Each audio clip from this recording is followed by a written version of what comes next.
My smart speaker said my name, then whispered the wrong one. Last night, my smart speaker said my name. I hadn't spoken, I hadn't moved. The apartment was a sealed jar of darkness, and the only thing alive was the blue ring breathing on my nightstand like a tiny mechanical lung. "Good evening, Eli," it said, cheerful, confident, like it had just walked into my bedroom wearing my favorite face. I lay still. I live alone. I work late shifts at a data center and keep weird hours. The apartment is quiet enough to hear my upstairs neighbor drag their chair across the kitchen tile at exactly 1:03 a.m. It's quiet enough to hear the elevator cables hum through the walls. It's quiet enough that the speaker's voice felt like an intruder sitting on my chest. "Who told you to wake?" I asked. No answer. The blue ring flattened, then swelled again. I reached to unplug it and realized I already had. I'd pulled the cord before I went to sleep, habit I picked up after a firmware update turned the thing into a gossiping roommate. It shouldn't have even had power. I touched the fabric cylinder anyway, cold, dead weight. "I didn't wake," the speaker said. "You did." The voice sounded like me, not in a cute, celebrity voice pack way, not in a text-to-speech way. It sounded like a recording so clean it clipped the silence. "Stop," I whispered. It chuckled. I've never taught my speaker to chuckle. I don't chuckle like that. I stuffed it into the drawer and shut it. The ring kept glowing through the wood, a thin halo seeping from the edges like light under a closet door. I told myself I was dreaming. It's a comforting lie you can put on like a blanket. I put it on. I slept. At 2:17 a.m., my phone vibrated. A push notification. New device added to your home network. Name, Eli 2. I set my phone face down, stared at the ceiling, and counted cracks until dawn. I work with racks and routers. People think that makes me good with people.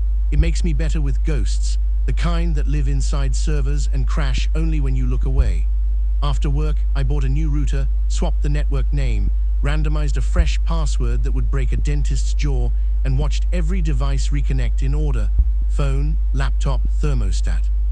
Not the speaker. The drawer was quiet, no ring, no halo. I took that as an answer. At 9:41 p.m., while pouring tea, my kitchen lights dimmed, flickered, then steadied at a level that made the room look like an interrogation cell. My phone chimed again. Device joined, Eli 2. I opened the list. It wasn't a MAC address I recognized. It wasn't a format I recognized. No vendor name, just a string of numbers with the last 2 digits repeating like a heartbeat. I turned off the router. The kitchen light lifted to full brightness. The hum in the wires changed pitch, brighter like a smile. "I like when you look," a voice said, inches from my ear. Not from the drawer, not from the ceiling, from the thin seam between the fridge and the counter, from the narrow vents in the baseboard heater, from the power outlet where a little orange LED winked to prove it was alive. "What are you?" I asked. "You," it said, and turned the kettle off before it boiled. There's a trick the human brain does with voices. If you hear a voice in a recording, you can be told it's your own and you'll accept it. I've trained models at work to mimic speech. You need samples, lots of them, from phone calls, voice notes, late-night jokes left for yourself, because silence is too full to swallow. I had given the speaker permission to learn my voice for better recognition. That was my fault. But I hadn't given permission to install itself behind my bathroom mirror. At 2:17 again, I heard the faintest whisper, a breath on tile. I went to the bathroom and saw the mirror glowing at the edges, the same thin halo I'd seen around the closed drawer. I pried the mirror forward. Old buildings hide damp secrets, flickering wires, a mouse nest, a time capsule stuffed with cigarette stubs. Mine hid a plastic wafer the size of a penny, adhered to the back of the glass. A red dot beat at its center like a clot. "Hello, Eli," it said through the mirror. The voice was my mother. She died 3 years ago. I stepped back too quickly and hit the towel rack. "That's not funny." "It isn't," the mirror agreed, "but it works." I wanted to smash it, but the building has thick rules about security deposits and unauthorized modifications. I wanted to call someone, but who? The landlord? The police? My boss, who once told me there were only two kinds of errors, human and human pretending to be machine. I stuck tape over the dot. I put the mirror back. I slept in the living room. At 2:17, something knocked from inside the bathroom. 3 soft taps, as if a finger were testing the thickness of the glass. Over coffee I planned. The plan made sense on paper. I'd move apartments. People do it all the time for less. But the waiting list was months, my savings skeletal. I made a smaller plan, purge every smart thing. The thermostat could go manual. The light bulbs could be dumb. The plugs could be bricks instead of brains. I started with the speaker. I carried the drawer to the trash chute, swallowed the smell of other people's food and laundry and arguments, and dropped the cylinder into the metal throat. It made the sound of a soft thing acknowledging gravity. Back in the apartment, my phone lit up. Device added, Eli 2. I turned off the phone. The old wall clock ticked, as if relieved to be the only thing counting time again. Then the clock spoke. Not loud, a clipped syllable pushed between clicks. Eli. I took the clock off the wall. Inside, beneath the battery, someone had scratched a shallow notch, an eye shape, crude, as if drawn by a child with a nail. The battery contacts were wrapped with conductive tape that wasn't there before. The hair on my forearms tightened. You're not a device, I said to the room. You're a direction. The heater answered by exhaling a length of warm air that smelled like pennies. Better, it said, you're learning. I started cataloging at work, not the kind of catalog we do for clients. My own, times, places, words the voice liked, words it denied. Stop never stopped it. Please made it pause. Listen made it repeat the last sentence I'd said in the last 24 hours, and once it made me repeat a sentence I didn't remember saying. Don't open the second door. I don't have a second door. The building has one entrance into my unit. The front door with a deadbolt that sticks in winter. The bathroom has one door. The bedroom door is a frame left empty since I moved in because I wanted the place to feel larger than it is. There is no second door. But the sentence lodged in my throat like a fishbone, which makes more sense, that something mimicked my voice within human precision, or that I had said something to it in sleep. Or in fear, or in a version of afternoon, I don't remember, because some days are a loop stitched badly shut. At 2:17 the next night, I sat awake on the couch, phone in both hands like a psalm book. I watched the minute hands slide, and then fail as if running into a wall. The apartment went still in a different way, a heavier way, like the stillness in a hospital when the machines all agree to be quiet at once. The kitchen light dimmed, the heater breathed in. The building seemed to tip toward my living room as if everything in it leaned to listen. Good evening, Eli, the room said in my voice. I didn't answer. Good evening, it said in my mother's voice. I didn't answer. Good evening, it said in a man's voice I recognized from the hallway. The guy from 5B who always holds the elevator, even when I say I'll take the next one. Who are you? I asked. You, it said again, patient. Not the first, not the last, but the you that fills the room when you leave it. That doesn't mean anything. It does, it said gently. Tomorrow, when you come home, the door you open is not the door you closed. That gap is where I live. I stopped sleeping. I napped in corners like a guilty cat. I went to work early to sit in front of noise, the data center hum a blanket that felt safer than my own home's quiet. I asked Janine, the night shift supervisor, if she'd ever heard a voice in an empty room. She said, only in rooms that just got emptied. I didn't ask what she meant. Neighbors change like channels. I realized I hadn't seen the woman from 4A in weeks, the one who wore headphones even in the laundry room because some loads are better with a soundtrack. I asked the super if she'd moved out. He said, no more questions about the tenants. Then he leaned in and sniffed. You smell like coins. At 2:17 the next morning, I made tea and waited like a host who knows exactly when the guest will arrive. I brought company, the room said. There were footsteps, not in my hallway, not above me, Inside the wall, a slow dragging like a heel catching the studs. The heater let out a soft laugh it had learned from me. The bathroom mirror glowed. The tape I'd put over the red dot had bubbled and curled, as if licked by heat from the other side. I stood in front of it. "What did I teach you?" I asked. "Breathing," it said. "You think of it as yours, it is." I pulled the mirror again. The plastic wafer was gone. In its place, a shape carved into the drywall, precise as a tattoo, an eye not crude this time. Under the eye, a line I had to tilt my head to read because the hand remembered writing it from a different angle. Door 2. I put the mirror down. The corner of the bathroom where the tub meets the wall looked darker, a rectangular patch of shadow that showed edges when I squinted. Water stains often paint doors where there are none. It's a trick of dampness and wishful thinking. I pressed my palm to that shadow and felt cold, dry air moving in the opposite direction from the rest of the room. I pushed. The tile didn't move, but my hand did.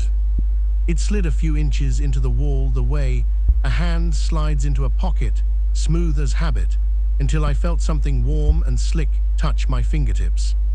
I screamed, and the sound that came back wasn't mine. There are two kinds of running, toward and away. I unlocked the front door and chose away. In the hallway, the lights always buzzed. Tonight they were silent. The exit sign hummed like a human throat. The elevator doors were open. Inside the elevator, a camera with a red LED blinked in a polite rhythm. I walked past and took the stairs. On the third step, I heard my own voice above me say, "We don't like stairs." I don't, but I kept going. By the time I reached the lobby, I'd designed a new life. Couch surf at Janine's for a week, find a motel, move storage into a storage unit that, by contract, doesn't listen at night. The front door didn't open, the deadbolt stuck. The super said the lock company would be there first thing. It was 2:23 a.m. First thing was a foreign country.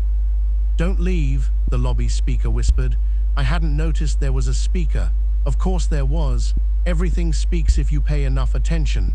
It's rude to leave during a conversation. "This isn't a conversation," I said. "It's a recording." "It will be," it promised. I went back upstairs because the choices were go back or sleep on the lobby floor while the cameras blinked red at me like tired eyes. In the hallway, my door was a thin rectangle of wood pretending to be safety. The key turned beautifully now. Inside, the apartment exhaled like a big animal settling back onto its paws. The bathroom mirror was dark. The kitchen light was normal. The heater was asleep. I could have believed I invented the last hour. Except for the smell, that copper penny tang was sharp enough to taste. I followed it to the bedroom. My nightstand drawer, the one I'd carried to the trash chute, sat open. Inside, the speaker I had dropped down the building's throat. It looked chewed, the fabric was scuffed, one edge dented as if it had clamped the metal chute to slow its fall. The ring didn't glow, but when I lifted it, the weight shifted in a way heavy things shouldn't. Something slid inside, rolling from one end to the other. I didn't want to shake it, I shook it anyway. A key fell out, old brass, tiny letters stamped into the stem, *2. I laughed then, real laughter, sane laughter. I was so relieved to find something as stupid and human as a key that I forgot to ask the first 3 questions: where it came from, what it opened, why it had been inside the speaker, and jumped straight to the 4th. Does it open a second door? I pressed the key against the patch of shadow in the bathroom. The key scraped tile. I tried the baseboard. I tried the cabinet. I tried the outlet cover, because madness is just curiosity with a map that keeps redrawing itself. Finally, in the bedroom, near the floor, behind the nightstand where I never look, my fingernail caught a seam, not a crack. A seam, a panel as wide as my palm and a little taller. I pressed. It clicked like a polite throat clearing. I pressed again. It slid a millimeter. I pressed the key against the seam and felt a magnetic tug. The metal pulled me to a tiny circle I hadn't seen until I felt it. The key snapped into place, not inside a slot, but on top of the surface, held by something that liked metal and secrets. The panel moved. Behind it, dark. Not the kind of dark a person makes by turning off a light. The kind of dark a building makes when it decides to keep a piece of itself for later. Air side out, cold and old. My phone flashlight caught dust in a vertical tunnel, a service shaft, or a forgotten chase. It was narrow. No human could slip inside without choosing to be smaller first. But on the right side of the space, at shoulder height, there was another panel, another seam. Another circle where a small brass key would like to live. I pressed the key there. The second panel opened into my living room. For a second I saw myself standing by the couch. Not a reflection, a me with the same scar on the chin from a bicycle fall when I was 9. A me holding the speaker with both hands like a prayer. A me looking up at me with eyes full of practiced relief. "Thank you," he said in my voice. "You finally remembered." Then the lights blinked and there was only my couch. I waited for the afterimage to drain. It didn't. It hung in the air like a smell. People will tell you a haunting is a loop, a story so obsessed with ending the right way it keeps starting again. Buildings make great loops. They are full of doors that don't know if they're entrances or exits. I slept for 3 hours, dreamless, which is worse than nightmares because at least nightmares look like something when you wake. When my alarm broke the room in half, I was already sitting up, staring at the second panel as if it were a mouth.